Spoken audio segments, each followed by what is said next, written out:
This week marks 4 years, 4 years since the UK first entered a forced stay-at-home rule. And I know it was scary, wasn't it? And I know with COVID we've lost a lot of people. But the simple question for you this morning is, what has changed in those 4 years? Now we've had a bit of time to process it.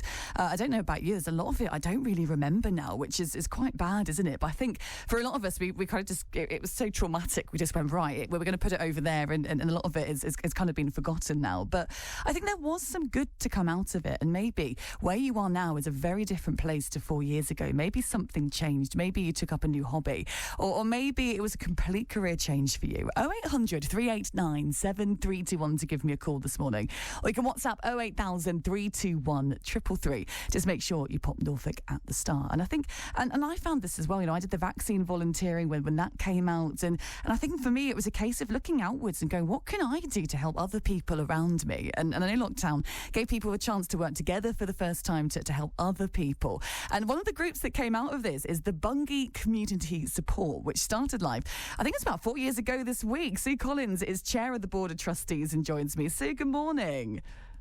Good morning, Kayleigh.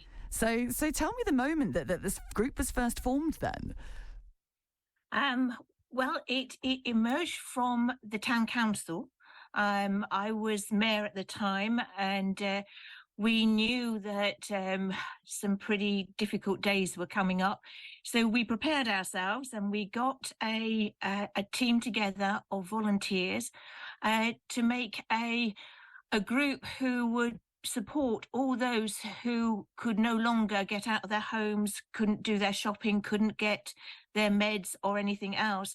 And that team is still going strong, but we have grown enormously since and become a charity since those first days of the pandemic. I mean, that is incredible, isn't it? And the fact that even 4 years later, you're still supporting people and going from a small group to a fully fledged charity. I mean, that's huge, isn't it? And to have all these group members, I mean, it must have really pulled the community together.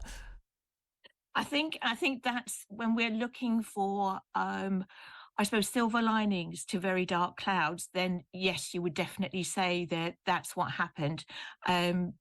Bungay Community, it's always been fairly strong here, but it has forged a bond of supporting one another and a level of interdependence that perhaps wasn't as joined up as it is now, to be fair. And I know it's a really scary moment, wasn't it? And I remember being here at BBC Radio Norfolk and taking call after call after call from people who were scared, people in tears. And I know, that first week for your group, I imagine you were on the front line facing very similar, lots of very, very scared people.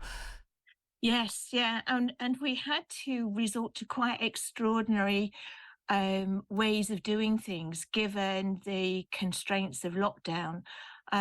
We no longer have banks here. So in order to get the shopping to people, they could phone in and provide a list. We would go and get the shopping, but then we had to pay the local supermarket for that shopping and get reimbursed from the shoppers. So I found myself often going to the next town, Beccles, because we had no banks, and getting out large sums of cash that I then took to our local supermarket and put behind the counter to fund the shopping that our volunteers was doing. So all quite extraordinary for a councillor to be doing, but we had to find ways of making it work, and we did, to be fair. Yeah. So you must be so proud, and okay, it makes up a whole team, doesn't it, to be able to do something like this. So what's your message? What's your message to those that took that step and went, you know what, I want to help somebody else and are now a part of this? I think there's a whole range of different reasons. I think that it stopped people feeling helpless. People who volunteered, who were also protecting others and had to stay at home, could work the telephones and be the call handlers and speak to people on the phone. And we had to do a lot of talking to people on the phone. But also there were others that were actually physically doing the shopping. And it wasn't just the shopping that was being done and the medications being brought from the pharmacy. It was the conversations that were happening socially distanced on the doorsteps that made us realise that, in actual fact, there was more to it. That it made us realise that there were needs that, whilst they had been made worse by lockdown, there were lots of people that we didn't realise did actually need more support. And in a sense, that's why we grew, because it showed us that we needed to do more for the people within our community. Well, it's an incredible thing that you're doing. So, I mean, thank you from the bottom of my heart and to the whole team as well. Sue Collins, Chair of the Board of Trustees from Bungay Community Support. And if you're living in Bungay and want to access some of that, or maybe even give up your time and get involved, you can go to bungaycommunitysupport.org.uk. They've got a brilliant website there with exactly what they do and what they offer. And again, just another thing that's come out of the last 4 years. And if it wasn't many community groups, and maybe you're still part of your community group as well, in which case do tell me that maybe it's been a complete career change and going into something you couldn't have even imagined.